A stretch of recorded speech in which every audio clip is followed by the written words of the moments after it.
सदाशिवसमारम्भान् नारयामनमध्यम् अस्मदाचार्यपर्यन्तां वन्दे गुरुपरम्परां यो नित्यमच्युतपदाम्बुजैर्ब्रह्म व्यामोहतस्तैतराणि तृणायमेने अस्मद्गुरोर्भगवतो सदैकसिन्धो रामानुजस्य चरणौ शरणं प्रपद्ये मातापिता योतयस्तनया विभूतिः सर्वं यदेव नियमेन मदन्मया आद्यस्य न कुलपतेर्बकुलाभिरामं श्रीमद्ददङ्ग्रीगणं प्रणमामि मूर्ध्ना भूतं सर्वमादाह्वय भट्टनाथ श्रीभक्तिसारकुलशेखरयोगिवाहान् भक्ताङ्गिरेण परकालयतीन्द्रमिश्रान् श्रीमत्पराङ्कुशमनं प्रणतोऽस्मि नित्यं नादं पङ्कजनित्यरामयमुनावाक्यमालादरा योगीन्द्रं कुरुते सचन्द्रजलजं गोविन्दपुरादिपौ भट्टार्यं निगमान्तयोगि जगदाचार्यो स कृष्णद्वयोक्तं हे माधव देवादिपं नमो वेदान्तवेद्याय जगन्मङ्गलहेतवे यस्य वागमृतासारपूरितं भुवनत्रये वेदान्तवेद्यामृतवारिरासेः वेदार्थसारामृतपूरमग्र्यम् आदाय वर्षन्तमहं प्रपद्ये कारुण्यपूर्णं कल्वैरिदासं श्रीमत्कृष्णसमाह्वाय नमो यामनसूनुवे यत्कटाक्षणलक्ष्याणां सुलभश्रीधरः सदा श्रीकृष्णपादपादाब्जे नमामि शिरसा सदा यत्प्रसादप्रभावेन सर्वसिद्धिरभं मम लोकाचार्याय गुरवे कृष्णपादस्य सूनवे संसारभोगसन्दष्टजीवजीवातवे नमः श्रुत्यर्थसारजनकं स्मृतिबालमित्रं पद्मोल्लसद्भगवदङ्घ्रिपुराणबन्धुं ज्ञानादिराजमभयप्रदराजपुत्रम् अस्मद्गुरुं परमकारुणिकं नमामि द्रविडाम्नाय हृदयं गुरुपर्वक्रमागतं रम्यजामातृदेवेन दर्शितं सुन्दरजामातृमुने प्रपद्ये चरणाम्बुजं संसारार्णवसम्मग्नजन्तुसन्तारपोतकं नमोऽस्तु देवराजाय चतुर्ग्रामनिवासिने रामानुजाद्यदासस्य सुधाय गुणसारिणे नमः श्रीशैलनादाय कुन्तीनगरजन्मे प्रसादलब्धपरमप्राप्य कैङ्कर्यसारिणे श्रीशैले सदयापात्रं श्रीभक्त्यादिगुणार्णवं यतीन्द्रप्रवणं वन्दे मातर्मुनिं श्रीरङ्गसिंहगिरिदेशिकपादसेवा प्राप्ताखिलद्रविडवेदरहस्य जातं श्रीगौतमान्वयजमाश्रितभागधेयं गोपालदेशिकमां शरणं प्रपद्ये कौशिकान्वय संजातं वेङ्कटार्यतनोभवं वेदान्ताचार्य सत्शिष्योडैवर्यमाम्बजे श्रीमद्वेङ्कटरङ्गार्यशिष्यं सत्शिष्यसैवन्यं श्रीलक्ष्मणार्यविविधं सत्क्रिये दीर्घतीर्थये ॐ अस्मद्गुरुभ्यो नमः दत्तामृतं विश्वजनानुमोदनं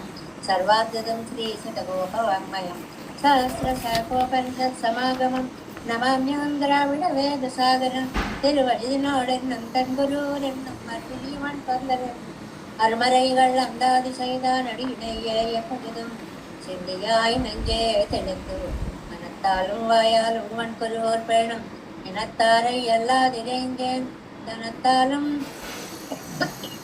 ஏதும் குறைவிலே நந்தை சடுகோபன் பாதன் வழியாமுடையவன் சேர்ந்த பெருந்தீர்த்திராமான் சுமனிதம் காயந்த மலர்பாதம் வணங்குகின்றேன் ஆய்ந்த பெரும் சீரார் சடுகோபன் செந்தமிழ் வேதம் தரிப்பம் பேராத உள்ளம் பெறா வான் திருடம் சோலை மலரங்கள் வன் புகழ் மேல் ஆன்ற தமிழ் மறைகள் ஆயிரமும் ஈன்ற முதல் தாய் சடுகோபன் மயம்பாள் வளர்த்தரிதத்தாமானுசன் மிக்க விரை நிலையும் ஐயாமயன் நிலையும் தக்க நெறியும் தடையாகி தொப்பியலும் ஊழ்வினையும் வாழ்வினையும் ஓதும் குருகை எருபோ இசை வேதத்தியல் நம்மாழ்வார் திவ்ய திருவடிகளே சரணம் எம்பெருமானார் திவ்ய திருவடிகளே சரணம் தீயர் திவ்ய திருவடிகளே சரணம் ஓம் அஸ்மத்குருभ्यो నమః జై శ్రీమన్నారాయణ భాగవత గోష్ఠికి దాసోహాలు సమర్పిస్తూ తిరువాయిమలి దివ్య ప్రబంధం మనం ఏమి కోరితే అవి ఇస్తుంది అని ప్రతిరోజు చెప్పుకుంటున్నాం. మోక్ష పురుషార్థాన్ని కరతలామలం చేసేటువంటి అత్యద్భుతమైనటువంటి దివ్య ప్రబంధమని కంబనాటాశ్వాంతమ శటభోగరందాది అనేటువంటి దివ్య ప్రబంధంలో దీని గురించి చెప్తూ ఒక ప్రబంధాన్ని రచించేటప్పుడు ఆలంకారిక శైలి పోకడ అనేది ఒకటి ఉంటుంది. అలాంటి శైలిలో రచించినటువంటి ఒక అద్భుత పాసురాన్ని ఇవాళ చూద్దాము. పైకి ఏదైనా ఒక విషయాన్ని అందంగా చెప్పడం వేరండి, మామూలుగా చెప్పడం వేరండి. అది మనం గ్రహించాలి. మామూలుగా చెప్పడం అంటే ఇప్పుడు నీ పేరేమిటి అన్నాం అనుకోండి, అది మామూలుగా చెప్పడం అవుతుంది. కొంచెం అందంగా చెప్పడం అంటే, అయ్యా ఏ అక్షరాలు నీ పేరయ్యే అదృష్టానికి నోచుకున్నాయి అంటామనుకోండి, అది కూడా నీ పేరేమిటనే అర్థం. కానీ చెప్పడంలో ఒక అందం అన్నమాట. అలాగే ఇక్కడ ఒక విలక్షణమైనటువంటి కావ్యానికి తగినటువంటి అలంకారికమైన ఛందస్సుతో శైలితో రచించినటువంటి ఒక పాసురాన్ని ఇవాళ మనం పరిచయం చేసుకుందాము. 80వ పాసురం షటగోపరంగారు. இயலை தொடுத்துண்ணி செய்யை புணரத்தெம்மை இப்பிறவி மயலை துடைத்த பிரான் பொருகோரும் அதையை கணரந்து முயலை துடைத்து தன்னை பதித்து முத்தங்கொய்த்து கயலை கிடத்திக்கொள் சாளரத்தூடு கதவிட்டலே. ఇన్నిసయ్యై పునరత్తు. అసలు ఆయన ఎలా రచించారండి మనకి తిరువాయిమజని? గాన రూపంగా పాడుకోవడానికి వీలుగా రచించారు. అది చాలా అద్భుతం. ఒకటి అది ఎప్పుడు కూడా మనం గుర్తు పెట్టుకోవలసినది ఇసై. ఇసై అంటే పాటగా. ఒక పాటని చక్కగా ఎలా పాడుకుంటామో పాసురాన్ని అలాగా చక్కగా పాడుకోవచ్చు అని. ఈ మధ్య మీ అందరూ చూసే ఉంటారు, ఇళయరాజా గారు మన ఈ నాలాయర దివ్య ప్రబంధంలో కొన్ని పాసురాలకి రాగాలను చక్కగా కూర్చి పాడి స్వామివారి చేత ఆవిష్కరింపజేశారు అని వినే ఉంటారు మీరందరూ. ఇంపైన గాన స్వరం ఎంత బాగుంది అనేలాంటి స్వరంగా పాడడం ఒకటి. ఈ ఎలై తొడుతూ, ఇయల్ అనగానే ఒక లక్షణయుక్తంగా ఛందస్సు ఎలా ఉంది, మొదటి అక్షరం ఏముండాలి, రెండవ అక్షరం ప్రాస ఎలా ఉండాలి. మనకి చూడండి, ఈ ఎలై మ ఎలై ము ఎలై క ఎలై అన్నిట్లో యా యా యా యా అనే రెండవ అక్షరం. ఇవన్నీ ఛందస్సుకు సంబంధించినటువంటివి. ఆ ఛందస్సు ఎంత అద్భుతంగా ఉందో, ఈ గానం ఎంత అనుకూలంగా ఉందో, ఇలాంటి పాసురాలను పాడి ఎమ్మై పిరవి మైలై తుడయిత మా జన్మ దుఃఖాలన్నిటినీ పోగొట్టిన నమ్మాడవారు. ఈ పాసురాలను అనుసంధానం చేసుకుంటూ ఉంటే అనాదిగా సంపాదించినటువంటి పాపరాశి అంతా కూడా దూరమైపోతుంది అనే విషయాన్ని కంబనాటాళ్వాన్ స్పష్టంగా చెప్తున్నారు. పిరాన్ అంత ఉపకారం చేశారు కాబట్టి ఆయన పిరాన్ల ఉపకారకులు. ఆయన యొక్క కురుగూరు తిరుక్కురుగూరిలో ఇంతవరకు మామూలుగా చెప్పారండి పాసురాన్ని. ఇక్కడి నుంచి ఒక కవితాత్మకమైనటువంటి శైలి ఏమిటంటే, మదియై కొనరందు. కమ్మనాటాళ్వాను నమ్మాళ్వార్లను దర్శించారండి. ఆ ముఖం ఒక చంద్రమండలంలా వెలిగిపోతోంది, నమ్మాళ్వార్ల యొక్క ముఖం. ఆ చంద్రమండలంలా వెలిగిపోతోంది అన్న దానిని చాలా ప్రత్యేకంగా వ్యాఖ్యానంలో చెప్తున్నారు. ఏమిటి? మరి అయి కొనరందు, చంద్రమండలాన్ని ఆకాశంలో ఏముంటావు నువ్వు, తిరుక్కురుగూరికి వచ్చేయి అని చెప్పి ఇక్కడికి తీసుకొచ్చేశారు. అంటే నమ్మాళ్వార్ల ముఖం చంద్రమండలంగా ఉంది, అంత కాంతిగా ఉంది అని చెప్పడం అన్నమాట. మరి చంద్రుల్లో కళంకం చెవుల పిల్లి ఉంటుంది కదండి, ముయలై తుడైత్, అందులో చెవుల పిల్లని తీసేశారండి. మొత్తం వెలిగిపోతుంది, చాలా చక్కగా వెలిగిపోతుంది. తనువై పదిత్, ధనువై అన్నమాట. ఆ చంద్రమండలంలో 2 ధనుస్సులను పెట్టారు. ఈ ధనుస్సు అనే మాటని కనుబొమ్మల యొక్క వర్ణనలో చెప్తారండి. ధనుస్సు ఎలాగైతే వంగి ఉంటుందో కనుబొమ్మలు అలాగ వంగి ఉంటాయి అని. 2 కనుబొమ్మలని, స్వామివారి ముఖంలో 2 కనుబొమ్మలు ఉన్నాయి. అవి ఎలా ఉన్నాయంటే 2 ధనుస్సులు ఉన్నట్టుగా ఉన్నాయి అని అందమైన భావన అన్నమాట. ఒకటి చెవుల పిల్లిని తొలగించేశారు, కాలుష్యం పోయింది. 2 ధనుస్సులను పెట్టారు. తర్వాత ముత్యాలు పొదిగారండి. ముత్యాలు ఏమిటండి ఇలా వర్ణిస్తున్నారు అని ఒక చిరునవ్వు నవ్వారు. నవ్వు నవ్వేటప్పటికి ఆ దంతాలన్నీ ముత్యాలలాగా ప్రకాశించాయట. ముత్యాలు ప్రకాశించి కయ్యలై కిడత్తి, రెండు చేపల్ని తీసుకొచ్చి పెట్టారు. చేపలు ఏంటి, కళ్ళు అన్నమాట. అటు ఇటు తిరుగుతుంటే మీననేత్ర అంటుంటారు కదండి. అందమైనటువంటి కళ్ళని చేపలతో పోలుస్తూ ఉంటారు. ఎందుకంటే తళుక్కుమనేటువంటి ఒక చేప ఎగిరిపడినట్లుగా చూపులు ఎగిరిపడుతూ ఉంటాయి కాబట్టి, ఒకటి ఎగిరిపడ్డంలో ఒకటి రూపం ఒకటి తీర్చిదిద్దినట్లుగా విశాలంగా మొదలై సన్నగా పూర్తవడం అనేటువంటిది. ఇలాంటి పోలికలతో కళ్ళని చేపలతో పోలుస్తారు. రెండు చేపల్ని తెచ్చిపెట్టి ఎక్కడ పెట్టారండి?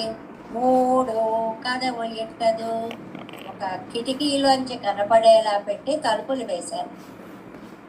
మామూలు తలుపులు వేస్తున్నాయి.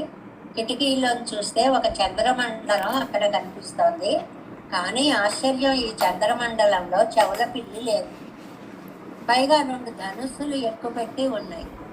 వాటి కింద 2 చేపలు తుళ్ళింతలుగా ఉన్నాయి. చూపులని బాణాలు కూడా అని మనం అనుకుంటే సరిపోతుంది. ఇందులో లేదు, కానీ ఇలా చూశారు అంటే ఓ బాణం వేసినట్లుగా కూడా అనుకుంటుంది. అలాంటి దృశ్యాన్ని ఇక్కడ మనకి చూపిస్తున్నారు.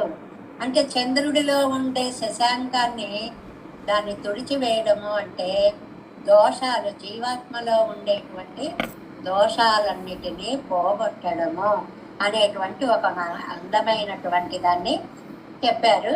ఇప్పుడు పరాంకుశ నాయకి అనే భావంతో చూసామనుకోండి, నమ్మాళ్ళవార్లని ఆడవార్లుగా కాకుండా పరాంకుశ నాయకి అంటే స్త్రీ ముఖం చంద్రుల్లా ఉంది అని వర్ణిస్తూ ఉంటారు.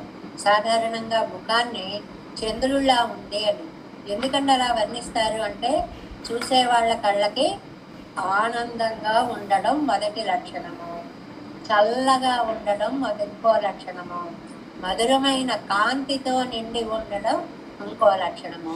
ఇన్ని లక్షణాల వల్ల నమ్మాళ్ళవార్లని సేవించుకోవాలి, మళ్ళీ సేవించాలని పరాంకుశ నాయకుని చూస్తున్నారు. అలాంటి నాయకికి చూశాను, అలాంటి ఆవిడికి ఆ ముఖంలో ఉండేటువంటి అందాన్ని చెవుల పిల్లిని తీసివేస్తే కళంకం అనేది లేకుండా పోతుంది. అంటే మనస్థైర్యం, లోపల అంతా చక్కటి ప్రకాశమే ఉంటుంది. ఇంకా కనుబొమ్మలు ఉన్నాయి. ధనువైపదిత్తు అంటే ధనుస్సులను పెట్టారు. అంటే 2 కనుబొమ్మలు ధనుస్సులలాగా ఉన్నాయి. చిరునవ్వు నవ్వినప్పుడు కనపడే పలువరుస ముత్యాలలాగా ఉంది. చూసే చూపులు చేపలలాగా ఉన్నాయి. ఇదంతా కూడా పొయటిక్ ఎక్స్ప్రెషన్స్ అంటామే, అలాంటిదన్నమాట. అంటే ఆళ్వార్లు అంటే భక్తి కలిగిన భాగవతులందరూ ఆళ్వార్లని ఆ తిరుక్కురుగూరులో దర్శించి పొందినటువంటి అనుభవాన్ని కంబనాటాళ్వాను ఒక స్వాపదేశ అర్థంగా ఈ పాసురంలో మనకి అందించారు అనేటువంటిది కూడా ఇక్కడ ఒక అందమైనటువంటి భావనగా మనకి చెప్తారు. ఇంకా కొంచెం లోపలికి వెళితే ఏంటంటే, వకుళమాలని ధరించి నమ్మాళ్ళవార్లు అక్కడ చక్కగా కూర్చొని ఉన్నారు. అక్కడ తామర పువ్వులు ఉన్నాయి, సెంగాళ్ పువ్వులని ఆ పువ్వులు ఉన్నాయి, కుమిష్ బంగారు రంగునున్నటువంటి కోంగు అనే మొగ్గలు ఉన్నాయి, నల్ల కలువలు ఉన్నాయి. ఇవన్నీ ఉన్నాయని కూడా ఆ వ్యాఖ్యానంలో చెప్తారు. ఏమిటండి ఇవన్నీ కూడా అని అంటే, తామరలు అంటే ముఖమే పద్మంలా ఉంది అని అర్థం. శంగాంతరులు అంటే ఎర్రని హస్తాలు అంటే చేతులన్నీ కూడా పద్మాల్లా ఉన్నాయి అని అర్థం. పైన్ కొమిషన్ అంటే అందమైనటువంటి ముక్కు, తర్వాత అందమైన వక్షస్థలము, కళ్ళు. అద్భుతమైనటువంటి ఆ మారని యొక్క రూపం, పరాంకుశ నాయకి యొక్క రూపం. ఇంకొకందరు ఏమని చెప్పారు, ఇది కంబనాటాళ్వాన్, ఆయన్ని చూస్తున్నటువంటి కంబనాటాళ్వాన్ రూపమైనా కావచ్చు. అంటే ఒక అందమైనటువంటి భావనతోటి నమ్మాళ్ళవార్లని ఈ శఠగోప రండాది అనేటువంటి దాంట్లో మనకి కావలసిన 2 విషయాలు ఏమిటంటే, గాన రూపంగా చెప్పడము, రెండవది ఛందోబద్ధంగా చెప్పడం. ఛందోబద్ధము అంటే వ్యాకరణాన్ని అనుసరించి చెప్పడం. అంటే ప్రాస ఎలా ఉండాలి, అందాది అంటే పాసురంలో చివర వచ్చిన పదమే మళ్ళీ రెండవ పాసురానికి మొదలుగా ఎలా రావాలి, అంతము ఆదిగా ఎలా రావాలి, ఇత్యాది అద్భుతమైనటువంటి భావాలతోటి మనకి షట్కోప రంగాదిలో ఇవాళ పాసురాన్ని కమ్మనాటాళ్వాన్ని అందించారు. చంద్రముఖులు అని అర్థం అన్నమాట నమ్మాళ్వారు. నిజంగా మనం భావించుకుంటే ఆ చంద్రుల్లో ఉండేటువంటి సౌందర్యం కానీ చల్లదనం కానీ ఆయన పాసురాలలో మనం ఇవాళ అనుభవిస్తున్నాం. వెన్నెలలాగా అనుభవిస్తున్నాం, చంద్రకాంతిలాగా అనుభవిస్తున్నాం. అలాంటి ఆనందంలో 4వ పదిలో 3వ తిరువారంలో 8వ పాసురాన్ని నిన్న మనం ప్రారంభించాం. ముందుగా 8వ పాసురాన్ని అనుసంధానం చేసుకుందాం. ఎన్నదావి మేలయ్యాయి ஏற்கொள் ஏழுலகமும் துன்றி முத்தும் ஆகினென்ற சோதி ஞான மூர்த்தியாய் உன்னதன்னதாவியும் என்னதுன்னதாவியும் இன்ன வண்ணமே நின்றாய் ఎన్న ఉరైక వల్లేనే. చాలా ఇదిగో సంగీతానికి తగ్గట్లుగా రాస్తాడు అనడానికి ఆ పదాలు సమాసాలు చూడండి. ఉన్నదన్నదావియం ఎన్నదున్నదావియం, అలా తాళానికి కూడా సరిపడేలాగా అద్భుతమైనటువంటి ఒక ప్రయోగము అన్నమాట. నేను అర్థం చెప్పేసుకున్నాం. నా ఆత్మ మీద నువ్వు నివసిస్తున్నావు అంటే నా గుండెలంతా నువ్వు నిండిపోయావు అని కదా చెప్పుకున్నాం. నువ్వు నిండేటప్పటికీ ఈ సప్తలోకాలలో వ్యాపించావు, జ్ఞానమూర్తిగా ఉన్నావు. నువ్వు అక్కడ మెలమెలా మెరిస్తే అన్ని లోకాలు మెలమెలా మెరుస్తాయి. ఇది పెద్ద సిద్ధాంతాన్ని చెప్పేటువంటి పాసుర వాక్యం. ఎందువల్ల అంటే పరమాత్మ జగత్ శరీరి, లోకాలన్నీ ఆయన శరీరంగా కలిగినటువంటి వాడు. మనకి చూడండి ఆళ్వందారు స్తోత్ర రత్నంలో తత్వేన యశ్చిదచిదీశ్వర తత్స్వభావ భోగోపవర్గ తదుపాయగతిరుదారః ఛందర్శయన్ నిరమమీత పురాణరత్నం తస్మై నమో మునివరాయ పరాశరాయ. పరాశర మహర్షికి దాసోహాలు సమర్పిస్తూ అంటారు తత్వేన యత్ చిత్ అచిత్ ఈశ్వర తత్స్వభావ. ఇది మెయిన్ అండి మనకి ఇప్పుడు కావలసినది. జీవుడు, ప్రకృతి, ఈశ్వరుడు, వారి సంసార భోగము, వీటన్నిటినీ కూడా మనకి చూపించే పురాణ శ్రేష్టాన్ని రచించారు అని చెప్తారు. అంటే మన సిద్ధాంతంలో 3 ఉన్నాయి: జీవాత్మ, పరమాత్మ, ప్రకృతి. ఈ 3 విధాల తత్వము ఉన్నది. ఈ 3టిని తనకు శరీరంగా చేసుకున్నవాడే జగత్ శరీరి, తత్వత్రయము. అందులో ఒక ఆయన మిగిలిన 2టిని తనకు శరీరంగా చేసుకున్నాడు. అలాంటి శ్రీయపతి ఎన్నదావి ఉన్నదు ఉన్నదావి అన్నదు ఉన్నదావి అన్నదు. నీ ఆత్మ నాది, నా ఆత్మ నీది.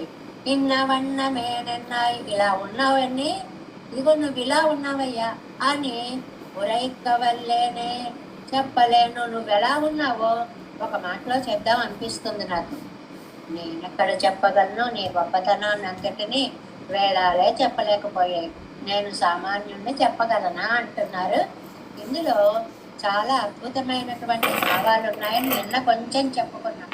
ఏం చెప్పుకున్నాము అంటే ఆచార్య హృదయము అనేటువంటి అద్భుత గ్రంథంలో అర్యయమన వాళ్ళ నాయనారు అనేటువంటి మహానుభావులు 1వ పదిలో జ్ఞప్తి గురించి చెప్పారు. జ్ఞానము గురించి మయర్వర మదినలం మరులిన యవనవన్ అనేటువంటి భక్తి రూపంగా మలచబడిన జ్ఞానము అని చెప్పారు. 2లో యమ్మావిట్టులో ముక్తి అనే పురుషార్థాన్ని ఇవ్వాలి, అది నేను పొందుతాను అని చెప్పారు. 3లో వజువిల్ కాలమెల్లాంలో వృత్తి సర్వదేశ సర్వకాల సర్వావస్థలలో కైంకర్యం అవిచ్ఛిన్నంగా ఎడతెరిపి లేకుండా గ్యాప్ రాకుండా చెయ్యాలని చెప్పారు. 4వ పదిలోకి వచ్చేటప్పటికి ఇతర విషయ వైరాగ్యము విరక్తి. ఇది మనకి నాయనార్ అనుగ్రహించినటువంటి విషయం. ఆ నాయనార్ చెప్పిన దాంట్లో ఆయన ఎంత అందంగా ఈ పాసురాన్ని వ్యాఖ్యానించారు అంటే ఉన్నదన్నా అనేటువంటి దానిలో అవన్మతం అని వారు వ్యాఖ్యానిస్తారండి. అక్కడ అవన్మతం అంటే శ్రీకృష్ణుడి యొక్క మతము అని అర్థం. శ్రీకృష్ణుడి యొక్క మతం మనకి ఎక్కడ చెప్పారు? భగవద్గీతలో చెప్పారు. వాసుదేవ సర్వమితి సమహాత్మా సుదుర్లభ. మనకి సర్వము వాసుదేవుడే అని భావించే జ్ఞాని నాకు దొరకడం చాలా కష్టం అని చెప్పాడు పరమాత్మ. అంటే జ్ఞానే పరమాత్మ, పరమాత్మే జ్ఞాని అనడానికి నాయనరు ఈ సమన్వయం చేశారనమాట. స్పష్టంగా చెప్పాడు భగవద్గీతలో, జ్ఞానేతో ఆత్మైవ మే మతం. ఆ జ్ఞానే నాకు ఆత్మస్వరూపుడు. ఇవాళ చెప్పింది నువ్వే నాకు ఆత్మస్వరూపుడివి, నేనే నీకు ఆత్మ స్వరూపుడిని. కరెక్ట్ గా సరిపోయేటువంటిది అనమాట. స మహాత్మ సుదుర్లభ. అలా అనుకునేటువంటి మహానుభావుడు దొరకడం చాలా చాలా కష్టం అని చెప్పాడే. ఆ శ్రీకృష్ణ సిద్ధాంతమే ఈ పాసుర వ్యాఖ్యానము అని ఆచార్య హృదయంలో చెప్పారు. ఇది నోట్ చేసుకుంటే చాలు. శ్రీకృష్ణుడి యొక్క సిద్ధాంతమే అంటే జ్ఞాని నా ఆత్మ. ఈ వాక్యం ఇలా ఉంటే బాగుంటుంది. జ్ఞాని నా ఆత్మ అని చెప్పిన శ్రీకృష్ణుడి యొక్క సిద్ధాంతమే 8వ పాసుర సారము. 4లో 3లో 8 పాసుర సారం ఏమిటి అంటే, భగవద్గీతలో జ్ఞానే నాకు ఆత్మ అని శ్రీకృష్ణుడు చెప్పిన అవన్మతం, శ్రీకృష్ణుని యొక్క మతము.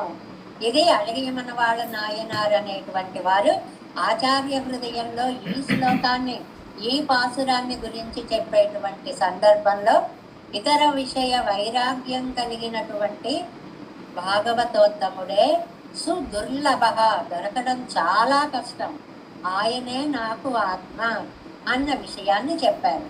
మనం ఒక్కసారి పాతదాన్ని రీకాల్ చేసుకుంటాం అనుకోండి, ఒక్కసారి స్మరించుకుంటాము అని అనుకోండి.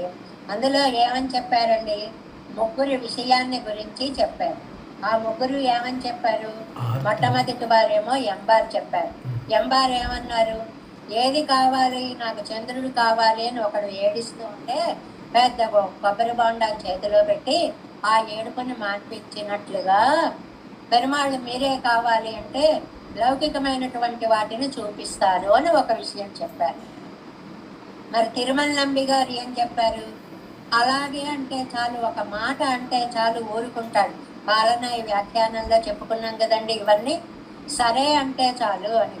ఎలాగంటే కౌశల్య అడవులకు పెడతానంటే, అమ్మ నేను ఎంతసేపు, నేను 14 నిమిషాల్లో వచ్చేస్తాను అంటే సరే అంది అన్నట్లుగా, ఇస్తాను అంటే చాలు ఆళ్వార్లు తృప్తి పడతారు అని తిరుమల నంబి గారి వ్యాఖ్యానంగా చెప్పారు.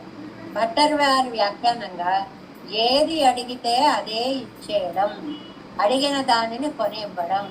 సరిగ్గా ఈ పాసురంలో నువ్వు కావాలి స్వామి అంటే, ఇదిగో నేను వచ్చేసా అని స్వామి ఈ నమ్మాళ్వార్లను తమ ఆత్మగా స్వీకరించడము అనే సమన్వయాన్ని అక్కడి నుంచి ఇక్కడికి చక్కటి వ్యాఖ్యానంలో అందించారని. మనకి వ్యాఖ్యాతులు చక్రవర్తులు చేసేటువంటి ఉపకారాలు ఇలా ఉంటాయి. మనం ఎక్కడదో తీసుకొచ్చి ఇక్కడ పెట్టుకోవాలని తెలియదు. ముక్కస్య ముక్కార్థ అని ఎక్కడ అర్థం అక్కడ చెప్పుకుంటూ వెళ్ళిపోతాం. అలా కాదు, అక్కడ ఆ పెద్దలు చేసిన 3 నిర్వాహాలు ఇక్కడ పాసురంలో ఇలా సమన్వయించుకుంటే, నువ్వే కావాలి పెరుమాళ్ళే అన్నటువంటి నంబిళ్ళయ్య గారు భట్టర్ వారి సమన్వయాన్ని ఇక్కడికి తీసుకుని వచ్చి పరమాత్మ తాను నమ్మాళ్ళ వాళ్ళకి వశపడేటప్పటికీ ఇంకా ఇద్దరి యొక్క ఉభయ అన్యోన్య అనురాగ ప్రదర్శన పాసురం అని దీన్ని అన్నారండి. అంటే పెరుమాళ్ళని చూసి ఆళ్వార్లు ఆనందపడుతున్నారు, ఆళ్వార్లను చూసి పెరుమాళ్ళు ఆనందపడుతున్నారు. అయితే ఇందులో ఒక మంచి చర్చ చేశారండి. ఉన్నదెన్నదావియం ఎన్నదున్నదావియం అంటే, నువ్వు నా ఆత్మస్వరూపుడివి, నేను నీ ఆత్మస్వరూపుణ్ణి అంటే సగం సగం జ్ఞానముతోటి కొందరు ఏమని అన్వయించాక, జీవుడే దేవుడు, దేవుడే జీవుడు, అహం బ్రహ్మాస్మి, ఇది అద్వైత సిద్ధాంతమే కదండి, మేనమ్మాళ్ళు వాళ్ళు చెప్పారు అని ఒక వ్యాఖ్యానాన్ని తీసుకొచ్చారు తల్లి. అంటే బ్రహ్మ సత్యం, జగన్మిథ్య, జీవో బ్రహ్మైవ. ఈ సిద్ధాంతాన్ని ఎవరండి? వేదాంత దిండిమబట్టు మొదలైనటువంటి అద్వైత సిద్ధాంతులందరూ స్థాపించినటువంటి మతమాన్ని ఇక్కడ అంటే కాదు కాదు కాదు. ఆళ్వారు ఈ పాసురంలో నిర్ధారణ చేస్తున్నారు. పరమాత్మ వేరు, జీవాత్మ వేరు. జీవాత్మని పొందడం వల్ల పరమాత్మ పొందిన ఆనందం వేరు. పరమాత్మ ఆనందంగా ఉండేటప్పటికి లోకాలన్నీ ఆనందంగా ఉన్నాయి. అంటే మనం ఆనందం పొందితే మన శరీరం మిలమిలలాడుతుంది. అంటే శరీరంలో మనం ఉన్నాము, జగత్ శరీరంలో పరమాత్మ ఉన్నాడు. చిత్తు అచిత్తు వీటిని పరమాత్మ దేహంగా స్వీకరించాడు. ఇంత సిద్ధాంతాన్ని ఈ 3వ పాదంలో మనకి చెప్పారు. వ్యాఖ్యానంలో మనం తెలుసుకునేటువంటి ప్రయత్నాన్ని చేద్దాం. 7వ వ్యాఖ్యానం 88వ పేజీ చిట్టు చివరి లైన్. ఎట్టాం పాటు 8వ பாசுர வியாக்கியானமும் ஒருவரையொலிய ஒருவருக்கு చెల్లాగపడి పిరంగ కలవే. ఒకరిని విడిచి ఒకరు ఉండలేని ఆనంద స్థితిని వర్ణిస్తూ ఇక్కడ ఎలా తీసుకోవచ్చండి? ప్రియుడు ప్రియురాలు అని తీసుకుంటే ఆయన్ని వదిలి ఆవిడ ఉండలేరు, ఆవిడని వదిలి ఆయన ఉండలేరు. ఇక్కడ ఈ ధర్మాన్ని ఆళ్వార్లపై ఆరోపిస్తే పరాంకుశ నాయకుని విడిచి పరమాత్మ ఉండలేడు, పరమాత్మను విడిచి పరాంకుశ నాయకి ఉండలేడు. ఇంకా వేదాంత అర్థంలోకి వస్తే జీవుణ్ణి విడిచి పరమాత్మ ఉండలేడు, పరమాత్మను విడిచి జీవుడు ఉండలేడు. లౌకిక ఉదాహరణ, ఆళ్వారు ఉదాహరణ, సిద్ధాంత ఉదాహరణ, ఇలా 3గా చెప్పుకుంటే పేచుకో నిలమండ్రు ఎంగిరాల్. ఆ విషయాన్ని ఇక్కడ ఒకరిని విడిచి ఒకరు ఉండలేకపోవడం ఏంటంటే ఉభయానురాగము అంటారు దీన్ని. ఉభయ అనురాగం అంటే జీవుడికి పరమాత్మ అంటే ఇష్టం, పరమాత్మకి జీవుడు అంటే ఇష్టము అనేటువంటిది. 89వ పేజీ ఫస్ట్ లైన్. ఎన్నదావి మేలయ్యాయ్ ఎన్న సత్తయ్యే పెత్తు అత్తాలే వంద ప్రీతి ప్రకర్షత్తై ఉడయ్యయ్యా ఎన్నదల్. ఇది కూడా నిన్న చెప్పేశాను. ఎన్నై పరవేణం ఎన్నం అవినివే సత్తై ఉడయ్యా ఎన్నదల్ ఎన్నదావి మేలయ్యా ఎన్ను సంబోధన మాదలు. ఇక్కడ దాకా చెప్పేసుకున్నాం. 3 రకాలుగా చెప్పారు అని చెప్పుకున్నాం. మొదటిదేమో ప్రశ్నగా చెప్పారు. ఎన్నదావి మేలయ్యాయి, ఏమిటి నా ఆత్మని నీ ఆత్మగా భావించి ఆనందిస్తున్నావా అని మొదటిగా చెప్పుకున్నాం. అవును, నీ ఆత్మని నా ఆత్మగా భావిస్తున్నాను నిర్ధారణగా చెప్పుకున్నాం. 3వది సంబోధనగా చెప్పుకున్నాం. నా ఆత్మ నీ ఆత్మగా కలవాడా స్వామి అని పిలుపుగా చెప్పుకున్నాం అని 3 చెప్పుకుంటే మన గోష్ఠికి సమన్వయించారు. నిన్న చక్కటి అర్థాన్ని కూడా చెప్పుకున్నాం. ఎన్నదావి మేలయ్యా என்று సంబోధన మాదిల్ ఏర్పళ్ళిచ్చాది ఇవరై పెద్ద ప్రీతియాలే వ్యాప్తియం పుదుక్కడిత్తడెన్నుదల్. ఈయనని నమ్మాళ్వార్లని పొందిన ప్రీతి చేత ఆయన శరీరంలో కొత్త కాంతి వచ్చింది. మన లోకల్లో ఒక మాట అంటామండి, ఎవడైనా బాగా ఆనందంతో వచ్చాడనుకోండి మన దగ్గరికి, ఆ ముఖం చూడు ఎలా మెరిసిపోతుందో అంటాం కదండి. ఏదైనా ఒక ఆనందం పొందినప్పుడు ముఖం మెరిసిపోవడం ఉంది కదా. అలా సంతానాన్ని చూసినటువంటి తల్లిదండ్రులకి ఎంత ఆనందం ఉంటుందండి. అలా జీవాత్మను చూసిన పరమాత్మ కూడా ఒక దివ్యానందము కలిగింది అని చెప్పడం అన్నమాట. అది ఒరువనై పిழைక్కనినైత్ అవన్ పక్కల్ ఉండాన అభినవే సత్తాలే ఊరై వడై వారే పోలే. ఒకడొక ఊళ్ళో ఉన్నాడని తెలిసిందండి. తెలిసేటప్పటికి అందరూ ఆ ఊరిని చుట్టుముట్టేసి వచ్చి వాడిని పట్టుకుంటారు. ఆనందంగా వచ్చేసాం అనుకుంటూ వాడిని చుట్టుముట్టేస్తారు. ఇప్పుడు సినిమాలు అవి తలుచుకుంటే ఒక్కసారి వాడిని భుజాల మీద ఎక్కించేసుకుని ఊరేగించడం కూడా జరుగుతూ ఉంటుంది. అంత ఆనంద ప్రకటన. తమ్మై ఎగప్పడు తైకాగా వ్యాప్తనానా నెన్నెరెక్కరాగల్. ఆయన్ని పొందడం కోసమని పెరుమాళ్ళు కూడా అలాగే లోకాలన్నీ అతని చుట్టూ పెట్టేశారు. ఇది ఒక అద్భుత భావన. జీవాత్మను తన వశం చేసుకోవడానికి పరమాత్మ కూడా లోకాలన్నిటినీ కూడా చుట్టుముట్టేసి వచ్చేసాట. ఏరుకోళ్ళు ఏలులగమం ఎవరోడే వందు కలంద పింబు అక్కడికి వచ్చి ఆళ్వార్నలు అలా పట్టుకునేటప్పటికి జగత్తు కుప్పిరంద పొదుక్కనిప్పు ఆయన మెరిసిపోయాడు. ఆయన మెరిసిపోయేటప్పటికి ఆయన దేహమైన లోకాలన్నీ మెరిసిపోయాయి. ఎంత సిద్ధాంతాన్ని వ్యాఖ్యానంలో చెప్పారో చూడు. ఇప్పుడు మనం ఒక చిన్న మాత్ర పిల్లలకి ఇవ్వాలంటే మాత్రలా వేసుకోడు కాబట్టి బెల్లంలో పెట్టేసి హోమియో మాత్రల లాగా చేసేసి ఇదిగో బెల్లం తినరా అంటే హాయిగా తినేస్తాడు. అలా పెద్ద పెద్ద వేదాంతార్థాలని పాసురాలనేటువంటి గుళికలుగా చేసేసి నమ్మాళ్ళ వారు మనకిస్తే దాని వ్యాఖ్యానం నమ్మిళ్ళయ్య గారు ఇంకా ఎంత బాగా చెప్పారంటే ఎవరోడే వందు కలంద పెంబు ఆయన ఇక్కడకు వచ్చి జీవాత్మతో కలియడం వల్ల జగత్తు కుప్పిరంద పొదుక్కనెప్పు లోకానికంతటికీ అంటే ఆయన ఆనందించాడు అని ఎలా తెలుస్తుంది? ఆయన దేహాన్ని చూస్తుంటే మనకి తెలుస్తుంది. ఇక్కడ స్వామి ఆనందించాడు. లోకాలన్నీ ఒక్కసారి అద్భుతంగా ప్రకాశించాయి. పుణ్య ఉడల్ కాట్టం ఎన్ను మా పోలే శరీర పూర్ణనానవరే శరీరమం పుదుక్కనెక్కుమిరే. ఒక శరీరం బాగుంది అంటే శరీరిని చూస్తే అంటే మనని చూడగానే మనం బలంగా ఉన్నామా బలహీనంగా ఉన్నామా మన శరీరం చెప్పేస్తుంది. ఆనందంగా ఉన్నామా దుఃఖంగా ఉన్నామా మన శరీరం చెప్పేస్తుంది. అలా పెరుమాళ్ళని చూడగానే ఆనందం, ఓహో ఆళ్వార్లను చూసారా అని తెలిసిపోతుంది. మన జగత్ శరీరే అవన్ అది అండర్లైన్ చేసుకోవాలి. పెరుమాళ్ళు జగత్ శరీరి, ఇది విశిష్టాద్వైత సిద్ధాంతము. చిత్తుని అచిత్తుని తనకు శరీరముగా చేసుకున్నటువంటి పెరుమాళ్ళు జగత్ శరీరి. అది అర్థం అవడానికి ఎంత తేలిగ్గా చెప్పారో. మీ మనస్సుకు ఆనందం కలిగితే మీ దేహంలో ఆనందం కనిపిస్తోంది. ఇది అందరం ఒప్పుకుంటాం. పెరుమాళ్ళకు ఆనందం కలిగితే ఆయన దేహం అయిన లోకాలన్నీ కూడా మెరిసిపోతున్నాయి. మనకు అర్థం అవడానికి చాలా చక్కటి ఉపమానం చెప్పారు. తొన్నె మోత్తుమా వినిండ్రా, ఎలాగ లోకాలన్నిటినీ కూడా ఈయన కొలిచి వ్యాపించాడండి. జాతి వ్యక్తిదోరం పరిసమాప్య వర్తిక్కుమా పోలై కురైవర వ్యాపిత్తు నిండ్రపడి. వామన మా దగ్గరికి నువ్వు ఎలా వచ్చావయ్యా? జాతి అనేక జాతులు ఉన్నాయి. మనుష్య జాతి, లేకపోతే గోజాతి, సింహజాతి అంటే జంతు జాతి, క్రిమికీటకాది జాతి. అక్కడ ఇక్కడ రెండు అర్థాలు చెప్పుకోవాలి.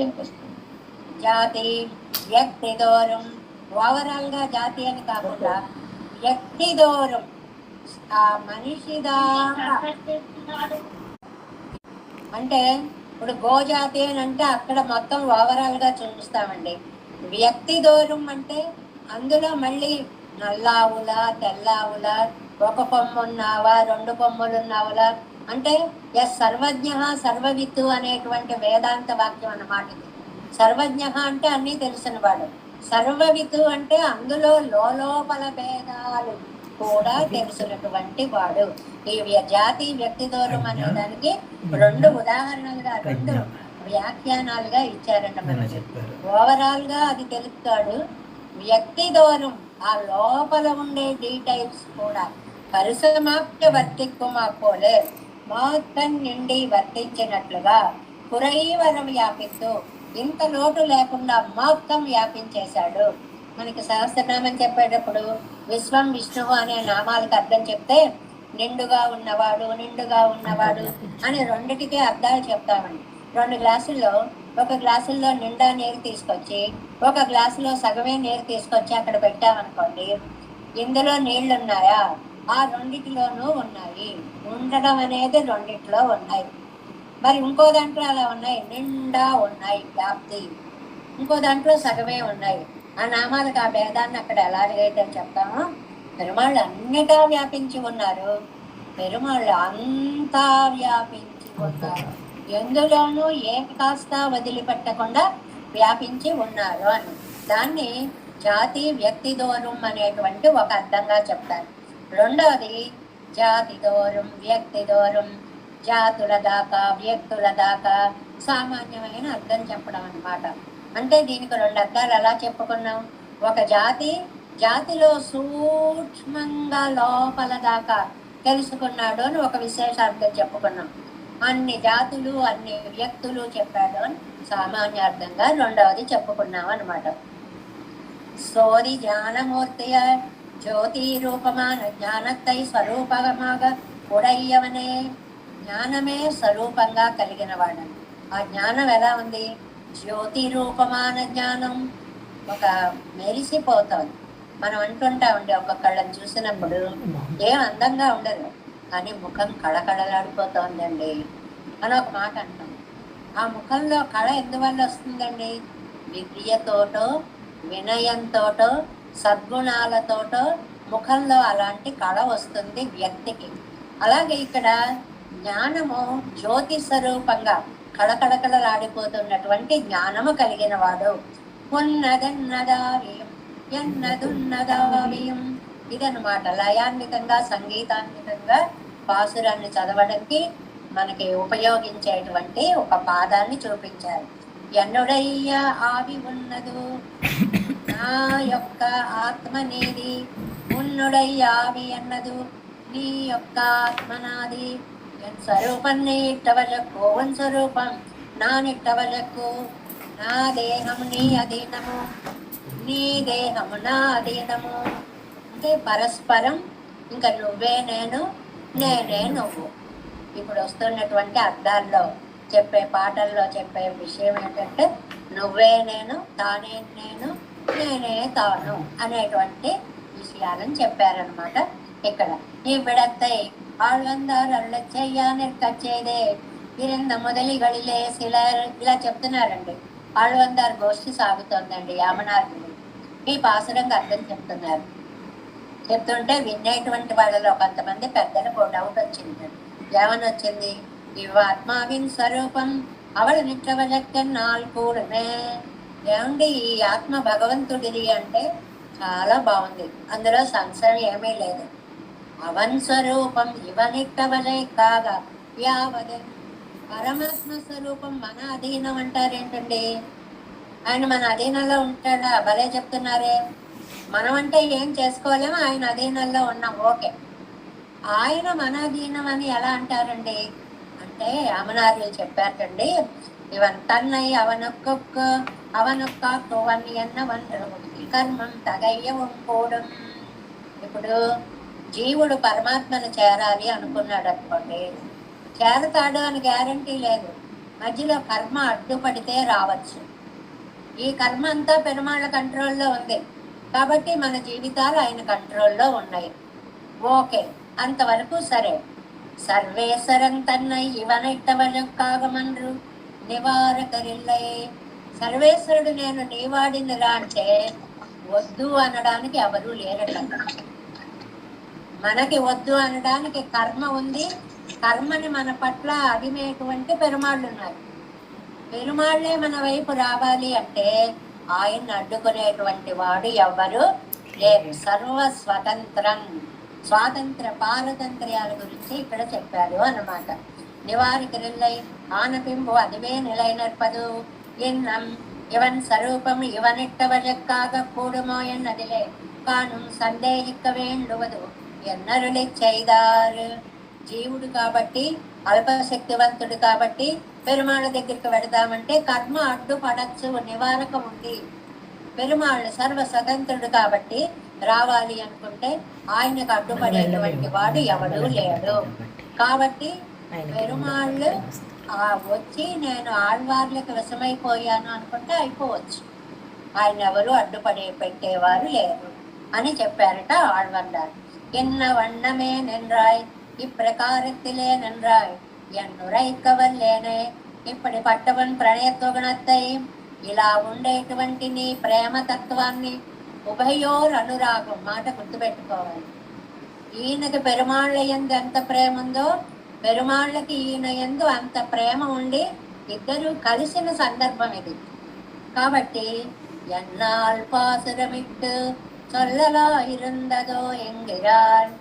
నువ్వు ఆశ్రిత పారతంత్రుడవని, నీకు ఆశ్రిత వాత్సల్యం ఉందని పొగడడానికి నాకెక్కడ శక్తి ఉంది తండ్రి, నాకు ఏ మాత్రము శక్తి లేదు అనేటువంటి దాన్ని పైకి మామూలు పాసురంలా ఉంటూ అండి విశిష్టాద్వైత సిద్ధాంత స్థాపనలో చిత్తు అచిత్తు ఈశ్వరుడు అనే తత్వత్రయాన్ని తెలిపి, ఆ చిత్తు అచిత్తు కూడా ఈశ్వరుడు తన శరీరంగా ధరిస్తాడని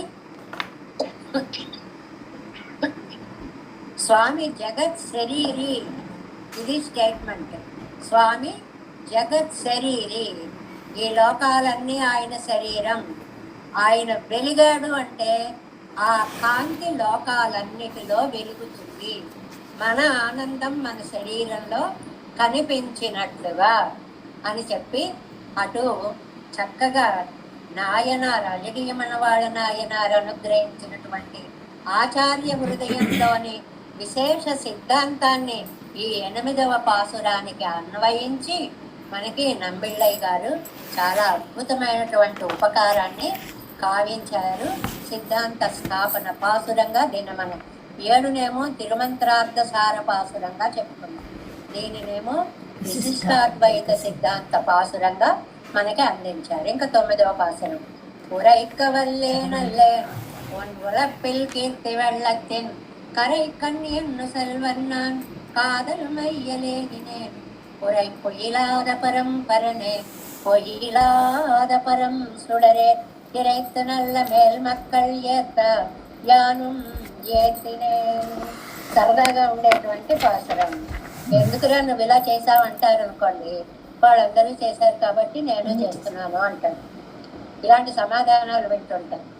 ఆడవారే పొగళ్ళేను అంటున్నారు, మరి పొగుడుతున్నారే? పొగుడుతున్నా, నిత్యసూరులు అందరూ పొగిడారు కాబట్టి నేను కూడా పొగుడుతున్నా. వాళ్ళతో పాటు నేను కూడా పొగిడాను తప్ప అది నాది కాదు. ఇప్పుడు పాటలు పాడుతుంటారు అనుకోండి, గుంపులో గోవిందా అని పాడేస్తూ ఉంటారు. వాళ్ళతో పాటు గొంతు కలిపేసి వచ్చినా రాకపోయినా, చాలా విచిత్రం ఏంటంటే పాట అక్షరం రాకపోయినా కూడా కలిపేసి పాడేవాళ్ళు ఉంటారు. చాలా అద్భుతంగా పాడుతూ ఉంటారు వాళ్ళు కూడా. ఏంటండి విడిగా పాడండి అంటే మళ్ళీ ఒక్క ముక్క కూడా రాదు అందులో, కానీ గుంపులో కలిసి పాడేస్తూ ఉంటారు అనమాట. అలాగట నిత్యసూర్యులు పాడుతూ ఉంటే లోపల నుంచి ఆనందం వచ్చేసి కలిపి పాడేశాను అంటున్నారు. ఉరైక్కవల్లే నల్లేన్ ప్రతిపదార్థం. నీ గుణాన్ని చెప్పడానికి సమర్థుడని కాదు. ఉలప్పిల్ కీర్తి కరై కన్నాను ఎన్ను సెల్వన్ కీర్తి వెళ్ళత్తిన్. నీ కీర్తి ఏమో ఒక సముద్రంలా ప్రవాహంలా కొట్టుకు వచ్చేస్తుంది అయ్యా, అందులో కొట్టుకుపోతున్నా. గట్టు చేరడం ఎలాగో నాకు కరై కన్నాను ఎన్ను సెల్వన్, గట్టుకు ఎప్పుడు చేస్తానో తెలియదు, ప్రవాహంలో కొట్టుకొని పోతున్నాను అని. మనకు పెరుమాళను సేవించడానికి ఏ శ్రీరంగమో తిరుమలో వెళ్ళి లైన్లో నిలబడ్డాం అనుకోండి, ఆ జన ప్రవాహంలో వెళ్ళిపోతూ ఉంటాం. అది మనం వెళ్ళడం అనే పని ఉండదు, వాళ్ళేమన్నీ తీసుకుపోతూ ఉంటారు, అడుగులు వేయించేస్తూ ఉంటారు, ముందుకు తోసేస్తూ ఉంటారు. అలా నీ గుణానుభవమే మమ్మల్ని అలా తోసుకుని తోసుకుని తోసుకుని పోతాను. కాదల్మయ్యలేరినే ఒక ప్రేమ అనే భ్రమ వచ్చింది నాకు, ముళ్ళు తెలియట్లేదు, ఆనందంతో పిచ్చెక్కిపోయింది నాకు. పురైపిల అదపరంపరనే, దానికి కారణం నువ్వే. ఏ దోషం లేనటువంటి పరాత్పరుడ నువ్వు, పొయ్యిలాద పరం సుడరే, అసత్యం లేని పరంజ్యోతివి నువ్వు. చాలా అందమైన పదాలండి. ఈ సమాసం చూడండి. పురైపిల్లాద పరంపరనే పొయ్యిలాద పరం సుడరే, 3వ పాదం అండి. అంటే ఏమాత్రం దోషం లేని పరాత్పరత్వం ఉంది నీలో, వెతికినా కూడా అఖిల హేయ ప్రత్యనీక కళ్యాణైకమున.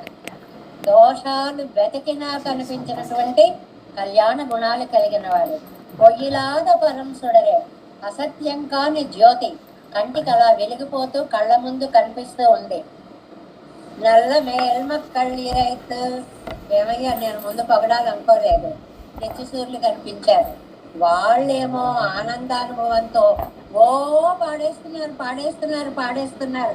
తెలియకుండానే నా నోట్లోంచి కూడా పొగడత వచ్చేసింది.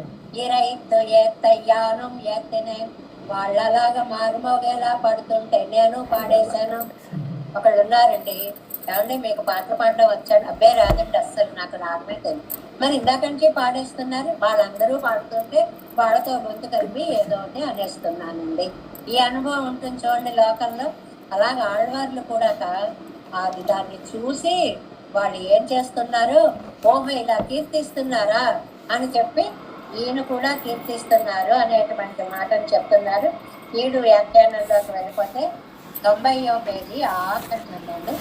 9వ పాటలు 9వ పాట వ్యాఖ్యానం.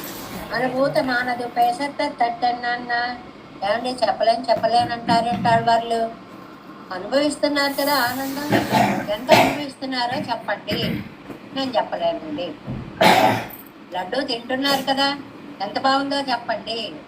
చాలా బాగుందని తెలుసు తప్ప ఎంత బాగుందో నాకు చెప్పడం చేతగా నేను వర్ణించలేను. అనుభవం ఉంది కానీ మాటలకి అందదు నీ గొప్పతనం అని చెప్పడం అన్నమాట. ఉన్ ప్రణయత్వ ప్రకర్షం ఎన్నుడయ్య పేర్చొక్కొన్నెలమెండ్రు ఎంగిరార్. నీ ప్రణయత్వ ప్రకర్ష అంటే ప్రేమాదిత్యం. మనకి ఎంత ప్రేమో జీవుడంటే ఆ ప్రేమను పొందిన ఆళ్వార్లకి నోట మాట రావడము లేదు. ఇది ఉభయ అన్యోన్య అనురాగ పాసుల వాళ్ళు 10 అని చెప్పుకున్నాం కదంటే. ఆరాధనలో కూడా ఈయన ఆయనకి సమర్పిస్తున్నారు, ఆయన ఈయన్ని దగ్గరికి తీసుకుంటున్నారు. కాబట్టి పురైక్కవల్లేనల్లేన్ 91వ పేజీ ఫస్ట్ లైన్. உன் பிரயத்வ குணத்தை அனுபவித்து குமிழ நீருண்டு போன் இத்தனை போக்கி பேசித்தலை కట్టమాట్టుగిరిలేన్. నీ ప్రణయత్వ గుణాన్ని అనుభవించి అందులో మగ్గనం మునిగిపోయా. కుమిళి నీరండి ఫోమ్ ఎత్తనై ఉక్కిరి బిక్కిరి అయిపోయామంటారు చూడండి. సరిగ్గా అది అర్థం. అనుభవిత్తు కుమిళి నీరుండు పోన్, ఉక్కిరి బిక్కిరి అయిపోయాను. నీ ప్రేమకి నేను తట్టుకోలేకపోతున్నాను, కాబట్టి మాట్లాడలేకపోతున్నాను. నోట మాట రావడం లేదు. మనకి ఎక్కువ ఆనందం కలిగినప్పుడు నోట్లోంచి ఒక్క మాట రాదండి. 100 చెప్పాలని ఉంటుంది కానీ నోట్లోంచి ఒక్క మాట కూడా రాదు. ఎప్పుడు? ఆనంద తరంగితమైనప్పుడు హృదయం ఎల్లా పేసబడినాదాగి పేసలా మాంసం పేసినాలో ఎన్నెల్. సరే అయితే మొత్తం చెప్పకు, 1-2 మాటలు చెప్పు. పేసలా మాంసం ఉన్న దాంట్లో ఏదో ఒక మాట చెప్పొచ్చు కదయ్యా. ఆ ఒక మాటే చెప్పుకొని ఉన్నెత్యాది உன்னுடைய முடிவில்லாத பிரணயத்துவத்தால் வந்த கீர்த்தி సాగరతినుడయ్య కరయ్యలేతాన్ ఎన్నాలే సెల్లపోమే. బలి వేశారండి, కాలికి వేస్తే వేలికి అంటారు చూడండి. అలాగా మీరు అంటున్నారు. ఏం వర్ణించమంటావు? అదేమో నీ కీర్తి ప్రవాహం సముద్రంలో వచ్చేసి నన్ను కొట్టుకొని తీసుకుపోతాడు. ఆ ప్రవాహంలో పడి ఉక్కిరి బిక్కిరి అయిపోతే మాట ఎక్కడొస్తుందయ్యా బాబు? ఒక మాట రాదు, 2 మాటలు రావు. దానికి కారణం నువ్వే. నీ కీర్తి ప్రవాహంలో వచ్చేసింది, అందులో నేను కొట్టుకుపోతున్నా. నోట మాట రావట్లేదు. చూడండి, పొన్నుడయ్య ముడివిల్లాద ప్రణయత్వత్తాల్, అంతము లేని అయిపోయింది అనడం లేదు. అలాంటి ఆ ప్రేమ వల్ల 100 సాగర కీర్తినుడయ్యా. సముద్రం అనేటువంటి కీర్తిలో కరయ్యలేత ఒడ్డుకు చేరలేకపోతున్నా అని అండాలే. సొల్లపోమో ఇంకేం చెప్పగలను నేను. సముద్రంలో కొట్టుకుపోతున్నాడంట ఒకడు. ఒరే ఏదన్నా మాట్లాడరా అంటే ఏం మాట్లాడుతున్నాడంటే వాడు? ఆ సముద్రంలో కొట్టుకుపోతూ నా పరిస్థితి కూడా అంతే. నీ ఆనంద ప్రవాహంలో కొట్టుకుపోతున్న అనుభవంలో నా నోట మాట రావట్లేదు. ఇప్పటి కరై అరివంశల్లా అరియ విషయత్తి ఒడ్డు చేరలేని విషయంలో నేర్పేసోదాగా ఉద్యోగిప్పాని నిన్నెల్. వచ్చేయండి వారు చెప్పలేకపోతున్నా అంటున్నారు కదా, నోరు మూసు కూర్చోండి. నేను చెప్పలేను అన్నప్పుడు నా రాదు అన్నప్పుడు నోరు మూసు కూర్చోవాలి. పోనీ ఆ పని చేయొచ్చు కదా. కాదన్మయ్యలేరినే, నోరు మూసుకుని ఉండలేకపోతున్నానయ్యా బాబు. ప్రేమ లోపల నుంచి తన్నుకు వచ్చి ప్రేమత్తాలే మిల కలక్కత్తయ్యుడయ్యనా అనే ఏదో ఒకటి అనని ఆహా ఓహో ఎంత బాగుంది ఇలాంటి పదాలు లోపల నుంచి వచ్చేస్తుంది. మరి నన్ను ఏం చేయమంటావు? ఇప్పుడు పరిస్థితి ఎలా ఉందంటే నోరు మూసుకు కూర్చోలేము, గట్టిగా చెప్పలేము. కూర్చుందామంటే మనసు కూర్చోనివ్వట్లేదు, చెప్దామంటే ఆనంద ప్రవాహం తోసుకుపోతుంది. అలా ఉంది నా పరిస్థితి. పిచ్చేరినారే నే ఎప్పటి శైవానని అన్నక్కడవదో వాడికి పిచ్చెక్కిందండి. వాడు ఏదో చేసి నాట్యం చేస్తున్నాడు. ఒరే ఏంట్రా అలా నాట్యం చేస్తున్నావంటే వాడు ఏం చెప్తాడండి సమాధానం? వాడికి పిచ్చెక్కిపోయింది, వాడు నాట్యం చేస్తున్నాడు అంతే. పిచ్చివాడు చేసే చేష్టలకు అర్థం ఉండదు. ఇప్పుడు నా పరిస్థితి అంటే నీ ప్రేమ పిచ్చిలో పడిపోయాను. ఈ విషయத்திலே భ్రమిప్పార్కోర్ ఆలంబనం వేండావో అన్నా. ఏంటి కారణం? ఎందుకు నీకింత పిచ్చెక్కింది అంటావేమో. నిత్య సూర్యుగల్ పితేరియ తక్కండే. ఒకసారి అలా చూశాను. నేనేంటి ఆఫ్టరాల్ ఎందుకు పనికిరాని వాడిని. నిత్య సూర్యుడు నాట్యం చేసేస్తున్నారే నీ కీర్తన తలుచుకొని. అట్టానే సైదేంగిరాన్ అక్కడికి వెళ్ళాను. నేను వెళ్ళేటప్పటికి వాళ్ళతో పాటు కలిసిపోయి నేను కూడా పాట పాడటం మొదలు పెట్టాను. మనందరం చూడండి, బృందావనాది దివ్య దేశాలకు వెళతాం, అందరూ కోలాటాలు చేస్తూ ఉంటారు. మనకు అడుగు వేయడం రాదు, కర్ర పట్టుకోవడం రాదు. అయినా సరే 2 కర్రలు ఇస్తారు చేతికి. ఆ గుంపులోకి వెళ్ళిపోయి టకాటక అటు ఇటు ఏదో వచ్చిన వాళ్ళలాగా నీకు ఏం వచ్చని చేసావు, నాకు రాదు, వాళ్ళని చూసి చేశాను. ఇప్పుడు నా పరిస్థితి కూడా అంటే నిత్యసూరిగలోడు, ఇవరోడు, అవంతన్నోడు, 3 ఉన్నారు. నిత్యసూర్యుల ఆనందం, ఆళ్వారి ఆనందం, పెరుమాళ్ళ ఆనందం, వాసియత్తిరే ఈ విషయం ఇరుపదు. ఈ 3లో భేదం లేదు. ఎవరికి వారే ఆనంద తన్మయులైపోయి ఉన్నారు. భగవత్ చింతనతో వైకుంఠ చింత వివర్జిత చిత్తుడై ఒక్కడు 7 చుచునొక్క చోట అన్నప్పుడు పోతన మధ్యుల వారు మనకి చెప్తారు భాగవతంలో. అలా 7 చేస్తూ ఉంటారు. ఏమైపోయావు ఎందుకు కనపడవు. ఒక్కడు నవ్వుచు ఒక్క చోట వచ్చావా అని ఆనందంగా నవ్వేస్తూ ఉంటారు. ఇవన్నీ ఆ ముదిరినటువంటి ప్రేమతత్వానికి గుర్తులు. ఇది లోకానికి పిచ్చివాడి చేష్టలాగా కనపడుతుంది. ఈ పిచ్చి నిత్యసూర్యులకు ఉంది, నాకుంది, పెరుమాళ్ళే నన్ను చూసి మీకు కూడా ఉంది కదా, మీరు కూడా అంత ఆనందపడుతున్నారు కదా. సర్వజ్ఞనాయ సర్వశక్తియాన తానరియ పుక్కారం. నువ్వేమో సర్వజ్ఞుడివి, సర్వశక్తిమంతుడివి, నీ గురించి నీకే తెలియదు. తనక్కుం తన్మయ్య అరి వరియనా ఇరే ఇరుప్పదు. నీ గొప్పతనం గురించి నువ్వేమన్నా చెప్పగలవయ్యా? ఏమీ చెప్పలేము అని. భగవంతుడికి తన గొప్పతనం గురించి తనకు కూడా తెలియదని వేదాలే ఘోషిస్తున్నాయి. తన్నయ్య అరియ ఒక్క వేదంగా పట్టద పడుమత్తన ఎత్తానం. ఓ వేదంలో ఎప్పుడు చెప్పుకుంటాం కదా, ఆనంద గుణం ఒక్కటైనా వర్ణిద్దామని వేదం బయలుదేరింది. పరమాత్మ యొక్క ఆనంద గుణాన్ని తెలుసుకుంటాను ఎంత అని చెప్తాను అని. వెళ్ళి వెళ్ళి వెళ్ళి ఎంత వెళ్ళినా ఆనందం ఇంకా అలా వెళుతూనే ఉంది. ఎతో వాచో నివర్తంతే. ఇంకా అమ్మ నేను వెళ్ళలేను బాబు, దానికి మొదలు ఎక్కడుందో నాకు తెలియదు అని వేదమే తిరిగి వచ్చేసిందే. నేనెక్కడ పొగడగలను స్వామి? నేను అంటే వేదం చెప్పలేదు, నువ్వేమో వేద ప్రతిపాద్యుడమైనటువంటి వాడివి. నీ సృష్టిలో ఒకటినైన నేను నీ గురించి చెప్పగలనా? అంటే ఇక్కడ పరమ భక్తి వలన వచ్చినటువంటి ఒక అత్యద్భుతమైనటువంటి దివ్య కాంతిని వర్ణించడం, ఇటు ఆళ్వారి దేహంలో కానీ ఆళ్వారిని సేవించినటువంటి పెరుమాళ్లలో కానీ ఎంత కాంతి విరాజిల్లుతోందో ఎవరు వర్ణించలేరు అనేటువంటి. పురైపిలాద పరంపరనే పొయ్యిలాద పరం సుడరే. అద్భుతమైనటువంటి పరమాత్మవయ్యా నువ్వు. నీ సర్వస్మాత్ పరనాయిరిక్కర విరిపుల్ పురయ్యిల్లాదా పోలే. నువ్వు సర్వస్మాత్ పరుడివి, పరమాత్మ అందరికంటే పైవాడివి. ఏమీ లేదు. என் நாட்டைகள் வைத்தால் வடிவில் பிறந்த புகழிலும் புரை என்றே இருக்கிறவనే. ఇది కూడా ఆనంద ప్రకటన అన్నమాట. ఆనందం వచ్చినప్పుడు ఏం చేస్తామో తెలియదు అని. పురై என்றே இருக்கிறவనే, ఆ ఆనందంతో ఏం చేస్తున్నామో తెలియడం లేదు అని.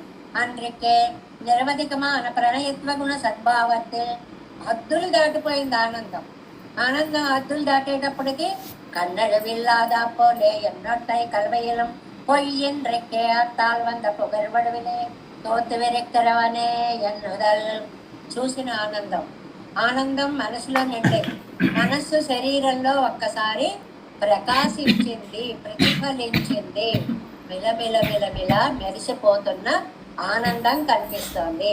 పెరుమాళ్ళ ఆనందమే జగత్తుకి ఆనందం, లోకాలన్నీ మెరిసిపోతున్నాయి. ఇరై ఇత్యాది, అది ఒక ఘోష.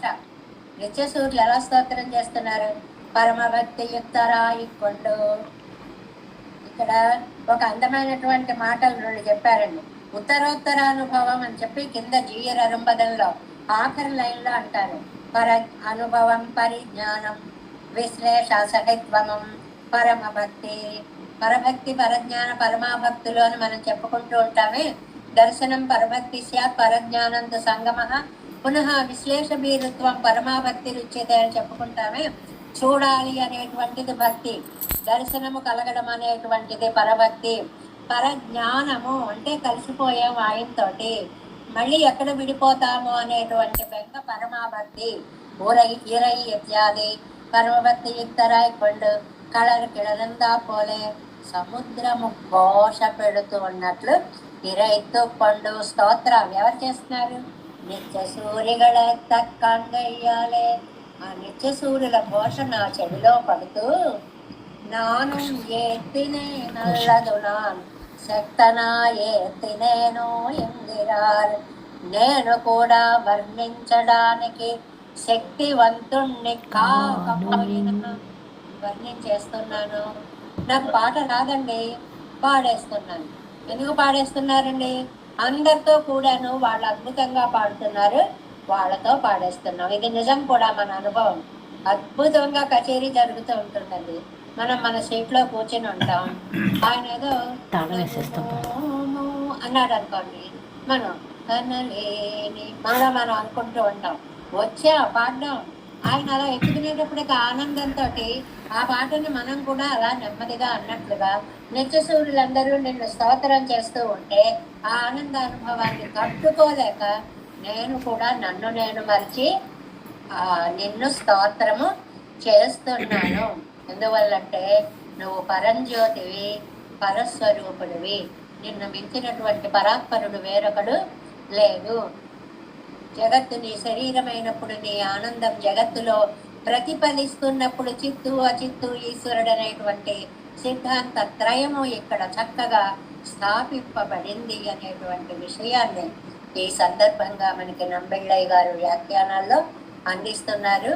పురైక్క వల్లే నల్లే உன் உலப்பில் கீர்த்தி வெள்ளத்தின் கரை கண்யன்னு செல்வன்னா காதல் மைய நேரினேன் துறை பொயிலாத பரம்பரனே பொயிலாத பரஞ்சுடரே இறைத்து நல்ல மேல் மக்கள் ஏத்தையானும் ஏத்தினேன் தேவேசம் கோலநாதம் నతహిత మనసం పద్మనాభం రమేశం లోకార్యం కృష్ణ యుగ్మేన చ నిగమ శిరోయోగి భట్టార కౌచ గోవిందం పూరనాదేన చ సాకురుకేశే మాలాదృత్యావనార్యో మమ హృదినదే రామ పద్మాక్షనాదాం திருவருண்மால் சேரை முதலில் சரகோபன்னாதுமன் சேரியப்பண்டார் மணக்கால் நம்பி சென்றாமாள வந்தார் குருமாலாதரர் குருகை பிறார்க்கம்பார் எதிராசர் கோவிந்தர் கூரியேசர் பட்டர் வேதாந்தமதி திருக்கல்லர் கம்புடை எனம் வெள்ளை இவர் வீடு அழைத்தற்கே எந்த மாதவர் பற்பனாவர் இவரருளாளர் திருவடி ஒன்றிய தேவ பெருமானை கொண்டருளும் திருமலையாழ்வார் பதங்கள் முன்னியர்கள் சேர்ந்தது. நமோஸ்து தேவராஜாய சதத்ராம நிவாசனே ராமானுஜாய தாசஸ்ய சுதாய குணசாலினே நம ஸ்ரீசைலநாதாய குந்தி நகர ஜன்மனே பிரசாத லப்த பரம பிராப்திகைந்தரீசாலினே ஸ்ரீசைலேஷ தயாபாத்திரம் தேவத்யாதி குணார்ணவம் யதீந்திர பிரவணம் வந்தே ரம்யா ஜாமாதரம் முனிம் வாழி திருவாய் மறைப்பிள்ளை மாதக வாழ்வாடம் மணவாட மாமனிவன் வாழியவன் மாறம் திருவாழ்வு மாலத்தோர் தேரும் படிவரை சேரங்க సింహగిరిదేశకపాదసేవా ప్రాకాశిలద్రవవేద రహస్యజాతం శ్రీగౌతమన్వయజమస్తపావదే గోపాలదేశకమహం శరణం ప్రపద్యే కౌస్తన్వయ సంజాతం వెంకటారితనూభవం వేదాంతాచార్య గురైవర్లమహం భజే శ్రీమద్వేంకటగంగాధీశం సత్శిష్య సేవతం శ్రీలక్ష్మణార్య విబుధం సంశ్రయే దేవి దిత్తయే ఓం अस्मद्गुरुभ्यो नमः। జై శ్రీమన్నారాయణ.